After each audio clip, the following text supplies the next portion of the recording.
Welcome to teacher plus friends. భారతీయ విజ్ఞాన సంపత్తిలో భాగంగా మనము గురు శిష్య పరంపర in ancient Indian education system, ప్రాచీన భారతీయ విద్యలో గురు శిష్య పరంపర అనేది ఏ విధంగా ఉంది, దాని యొక్క స్థానము ఏంటి అనేది మనం ఈరోజు డిస్కస్ చేద్దాం. దీన్ని యాక్చువల్గా మూలాలకు ఇట్లా చూసినట్లయితే వేదకాలం నాటి వేదిక్ రూట్స్ని చూస్తుంటాము. అక్కడ వేదకాలంలో ఏంటంటే గురుకులాలు, ఆశ్రమ విద్యా విధానం ఉండేది.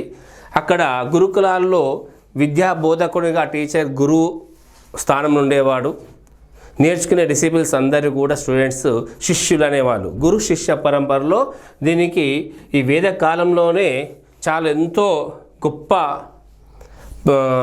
ప్రభావం చూపినటువంటిది, ప్రాముఖ్యత కలిగినటువంటి వ్యవస్థ గురుకుల వ్యవస్థ మన ప్రాచీన భారతీయ జ్ఞాన సంపత్తిలో భాగంగా ఉండేది.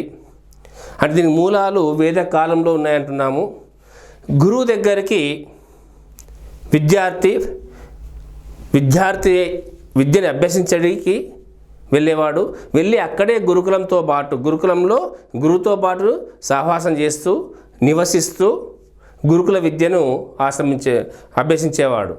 సో అక్కడ గురు శిష్యుల అనుబంధం అనేది ఒక రకమైనటువంటి ఎమోషనల్ బాండింగ్ అనేది ఆ కాలంలో ఉండేది. తర్వాత మధ్యయుగంలోకి వచ్చేసరికి కూడా ఈ కొందరు సన్యాసులు, ఒక పీఠాధిపతులు లేదా కొన్ని ఒక ధర్మాన్ని లేక ఏదైనా పద్ధతిని ఆచరించేటువంటి డిఫరెంట్ స్కూల్ సాంప్రదాయాలు పాటించే వాళ్ళు కూడా వాళ్ళ యొక్క మతపరమైనటువంటి సంస్థలు, అంటే ఇస్లాం మత సంస్థలు కావచ్చు, బౌద్ధ మతం సంబంధించి కావచ్చు, జైన మతానికి సంబంధించింది కావచ్చు, క్రైస్తవ మిషనరీ అప్పటికి రాలే క్రైస్తవ మిషనరీ భారతీయ పరంపర మిగిలినటువంటి విద్యా సంస్థలు, రకరకాల పీఠాధిపతులు కావచ్చు, ఏంటంటే ఆర్థోడాక్స్ సంబంధించిన స్కూల్స్, డిఫరెంట్ స్కూల్స్ ఉండేవి.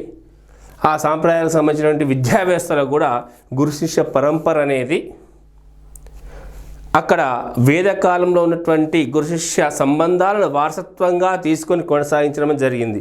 దాని యొక్క ప్రభావము ఈ ఆధునిక కాలంలో కూడా విద్యా విధానంలో, విద్యా వ్యవస్థ పైన చాలా ప్రభావం చూపిస్తుంది. ఎందుకంటే నోవడేస్ ఆల్సో మనం చూస్తాం ఇండియన్ ఎడ్యుకేషన్లో ప్రత్యేకించి there is a very key role and important role and very dignified రోల్గా టీచర్ రోల్ను మనము చూస్తాం. Teacher is nothing but guru. ఇప్పటికీ ఆధునిక కాలంలో కూడా ఆ గురు స్థానంలో ఉన్నటువంటి వ్యక్తికి రెస్పెక్ట్ అనేది మన సొసైటీలో చాలా ఉంది ఈ మోడర్న్ ఎరాలో కూడా. దానికి మూలాలు భారతీయ వేదకాలంలో నుంచి భారతీయ విద్యా వ్యవస్థ ఉన్నటువంటి గురు శిష్య అనుబంధం యొక్క ప్రభావము నేటికి కొనసాగుతుందని మనం చెప్పవచ్చు. ఇందులో గురు శిష్య పరంపరలో మెయిన్ ఆస్పెక్ట్స్ ఏంటి, కోణాలు చూసినట్లయితే హోలిస్టిక్ లెర్నింగ్. ఇక్కడ గురువు శిష్యుల మధ్య అంత అనుబంధం ఏర్పడడానికి కారణం ఏంటంటే గురుముఖంగా లెర్న్ త్రూ టీచర్, గురుముఖంగా విద్యార్థి విద్యని అభ్యసించేవాడు. గురుముఖంగా విద్యను అభ్యసించినప్పుడు ఏమి అభ్యసించాడు? హోలిస్టిక్ లెర్నింగ్ అంటే ఆల్ ఆస్పెక్ట్స్, హోలిస్టిక్ డెవలప్మెంట్ కోసం ఆల్ ఆస్పెక్ట్స్ ఏంటి? వేదాలు, అంటే వేదాలు నిబిడీకృతమైనటువంటి జ్ఞానాన్ని అవలోకనం చేసుకునేవాడు, గురుముఖంగా దాన్ని అభ్యసించేవాడు.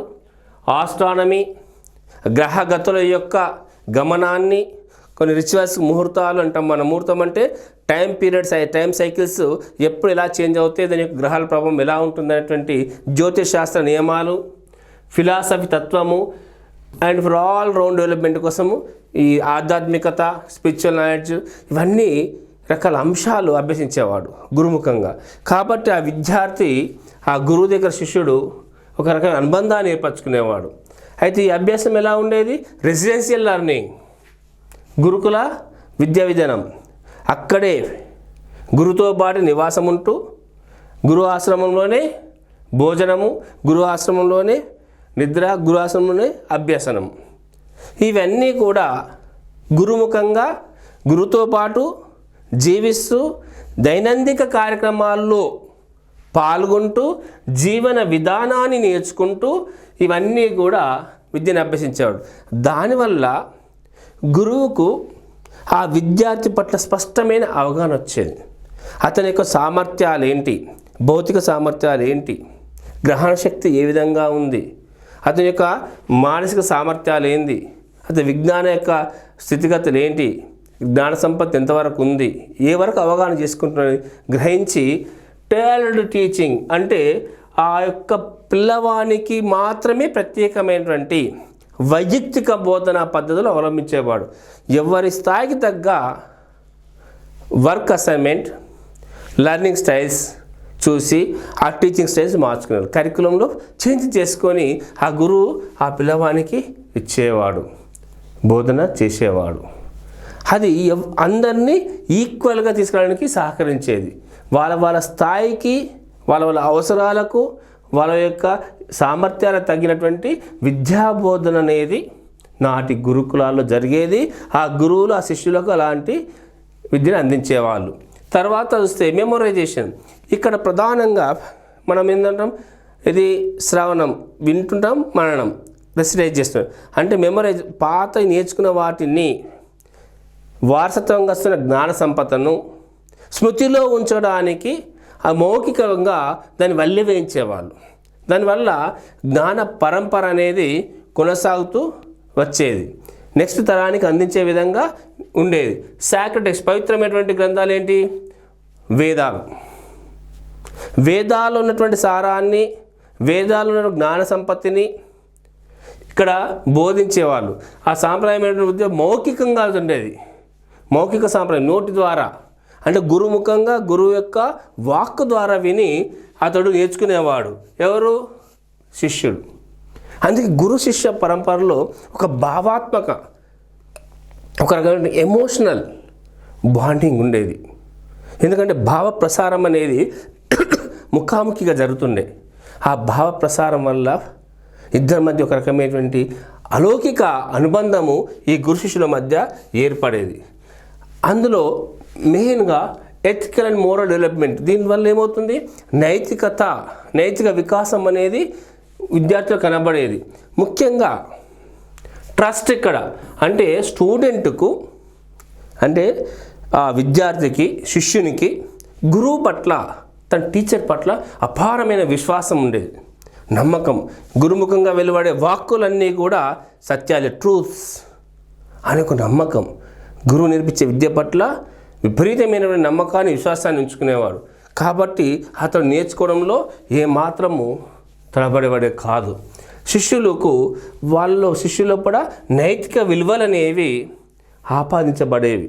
అంటే జీవన విధానమే, భారతీయ విద్యా విధానము నథింగ్ బట్ ఒక జీవన విధానంగా, లైఫ్ స్టైల్. దాంట్లోనే వీళ్ళు మోరల్ వాల్యూస్ అనేది ఇంబైబ్ చేసేవాళ్ళు.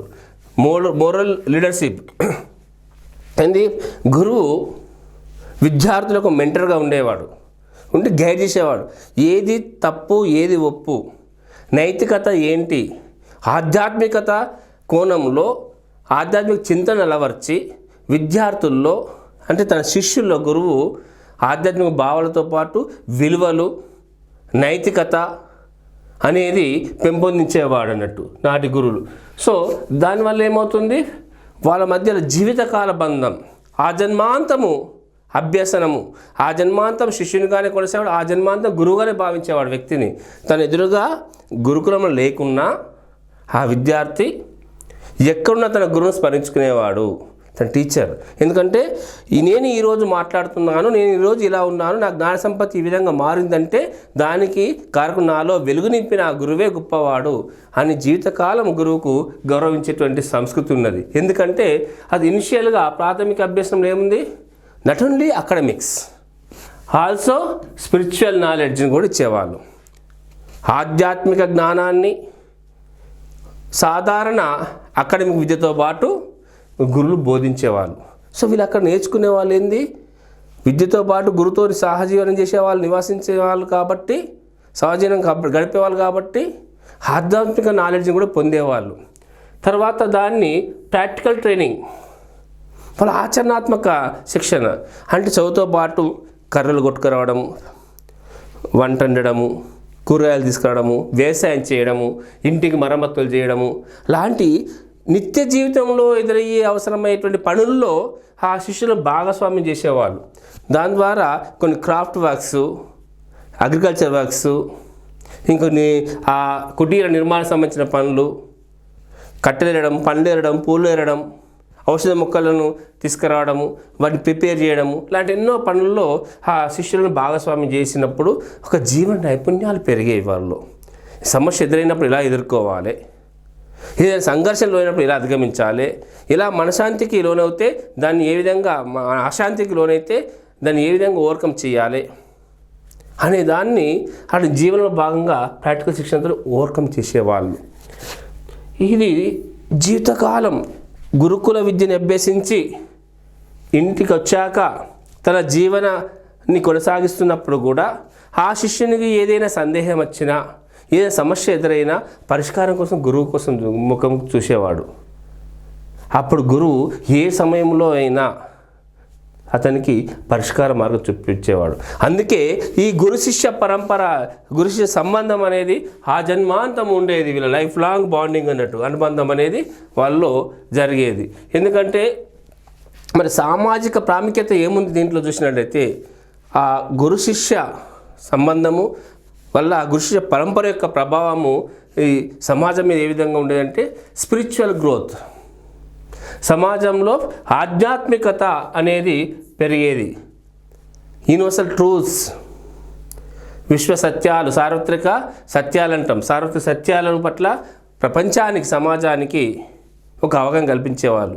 సెల్ఫ్ రియలైజేషన్, తనేంటి, తన ఆత్మ పరమాత్మ, తనలోని ఆత్మ ఏంది, పరమాత్మ ఏంది, ఎలా తయారయ్యాను, నేను ఎవరు, పంచభూతాలతో ఎలా నిర్మితమయ్యాను, ఈ ప్రపంచానికి నాకు సంబంధం ఏంటి, సమాజంతో నాకు సంబంధం ఏంటి, ప్రకృతితో నాకు అనుబంధం ఏంటి, ప్రకృతి యొక్క ప్రభావం ఏంటి, ఈ పంచభూతాలు, ప్రపంచం, నేను ఎవరిని, వాటికి ఉన్నటువంటి రిలేషన్ ఏంది, ఇవన్నీ కూడా అర్థం చేసుకొని స్పిరిచువల్ గ్రోత్ అనేది ఈ సొసైటీ పెంచేవారు. దీనివల్ల సామాజిక నిర్మితి అనేది ఒక పాజిటివ్ అట్మాస్ఫియర్లో జరిగేది. క్యారెక్టర్ బిల్డింగ్, శీల నిర్మాణం. ఇక్కడ డే 1 నుంచే ఈ యొక్క ఎథికల్ వాల్యూస్ను వాళ్ళ జీవనంలో, అభ్యాసంలో భాగంగా వాళ్ళు బోధించేవాళ్ళు. ప్రత్యేకంగా బోధన కాదు, వాళ్ళ అలవాట్లలో ఒక భాగం చేసేవాళ్ళు, జీవన విధానంలో ఒక భాగం చేశారు. కాబట్టి ఇక్కడ వాళ్ళ యొక్క క్యారెక్టర్ అనేది ఎంత గొప్పగా ఉండేది. ఎదుటి వ్యక్తిని గౌరవించడం కావచ్చు, ప్రకృతిని ఏ విధంగా గౌరవించాలి, ఏ విధంగా ఆదరించాలి అనేది కూడా నేర్చుకునేవాళ్ళు. అంతేకాదు, అక్కడ ఉన్నటువంటి మౌఖిక సాంప్రదాయాల వల్ల నాలెడ్జ్ ప్రిజర్వేషన్, మన ప్రాచీన జ్ఞాన సంపదను, ప్రాచీన భారతీయ జ్ఞాన సంపత్తిని తర్వాత తరాలకు ఇవ్వడానికి మౌఖికంగా వాళ్ళు చర్చలు చేసేవాళ్ళు, బోధన చేసేవాళ్ళు, ప్రచారం చేసేవాళ్ళు. వాళ్ళ వాడుకలో దాని ఓరల్ ప్రాక్టీసెస్లో ఉండేది అప్పటి మౌఖిక సాంప్రదాయం ద్వారా. సో అప్పుడు దానివల్ల ఏమవుతుంది, జ్ఞాన సంపత్తి అనేది తరిగిపోకుండా, కనుమరుగైపోకుండా ఒక తరం నుంచి మరొక తరానికి, జనరేషన్కు అందించే అవకాశం ఉండేది. దీంతో పాటు సామాజిక బాధ్యత అనేది ఈ శిష్యుల లోపల ఖచ్చితంగా పెంపొందించబడేది. ఎందుకంటే సమాజంలో తన ఒక సంఘజీవిగా గుర్తింపబడ్డాడు, ఈ ప్రకృతిలో తన ఒక భాగం గుర్తించబడ్డాడు, ఈ పంచభూతాలైనటువంటి విషయంలో తన ఒక భాగం గుర్తించబడ్డాడు. కాబట్టి ఎప్పుడైతే ఈ విషయాన్ని అర్థం చేసుకున్నాడో, అప్పుడు ప్రపంచంతో తనకున్నటువంటి అనుబంధాన్ని ఎప్పుడైతే తెలుసుకున్నాడో, ఆ ప్రపంచము, తన చుట్టూ సమాజము, తన చుట్టూ ప్రకృతి పట్ల ఒక బాధ్యత గల వ్యక్తిగా అతడు నివసించేవాడు, మెదిలేవాడు. సో ఈ సోషల్ రెస్పాన్సిబిలిటీ అనేది వాళ్ళు బై డిఫాల్ట్ ఇంబైబ్ అయ్యేది. సో అప్పుడు వాళ్ళ యొక్క వారసత్వ సంపద, శాశ్వతమైనటువంటి గురుశిష్య పరంపర వారసత్వంగా, ఆ గురుశిష్య పరంపర వారసత్వము శాశ్వతం కావడానికి, సుస్థిరం కావడానికి తోడ్పడిన అంశాలు ఏంటి అని చూసినట్లయితే, కాంప్రహెన్సివ్ ఎడ్యుకేషన్, సమగ్రమైన విద్య. ఒక్కటే మన అకాడమిక్స్ మాత్రమే కాదు, ఏంది, practical knowledge, lifestyle, spiritual education, philosophical education, astronomy and Vedas like ancient టెక్స్ట్లను, మెడిసినల్ సైన్స్, డిఫరెంట్ అన్నీ కూడా లైఫ్లో డైలీ ఉదయం నుంచి తిరిగి మళ్ళీ ఉదయించేంత వరకు, పుట్టుకొని చనిపోయేంత వరకు మనిషికి అవసరమైన ప్రతి చోట సమాధానం ఇచ్చే ప్రతి ఒక్క సబ్జెక్టు కూడా బోధన జరిగేది. ప్రతి ఒక్క విషయాన్ని కూడా గురువు ద్వారా శిష్యులు నేర్చుకునేవాళ్ళు. అవన్నీ కూడా మోరల్ బేస్డ్గా ఉన్న, నైతికత ఆధారంగా ఉన్న వ్యవస్థలు అవి. నైతికత పునాదుల మీద విద్యాభ్యాసం జరిగేది. అది దాంతోపాటు శిష్యునికి ఆజన్మాంతము మెంటర్షిప్ లభించేది. Life long mentorship, life long అతనికి గైడెన్స్ దొరికేది. శీల నిర్మాణం జరిగేది. ఒక ప్రవర్తన, క్యారెక్టర్ బిల్డ్ అనేది ఆ బోధనలో జరిగేది. తర్వాత సామాజిక సేవ చేసేటువంటి గుణాన్ని ఆ శిష్యుల్లో ఆ గురువులు ఆపాదించేవాళ్ళు. అది మన ఆధునిక సమాజానికి కూడా అనుకూలంగా ఉండేటట్టు, రిలవెంట్గా ఉన్నటువంటి విధానాలు. కాబట్టి అది గురు శిష్య పరంపర అనేది సుస్థిరమైంది, ఇప్పటికీ సుస్థిరంగా ఉంది. ఇది మన ప్రాచీన భారతీయ విద్యా విధానం ఉన్నటువంటి గురు శిష్య పరంపర యొక్క ప్రాముఖ్యత. ఓకేనా? Thank you.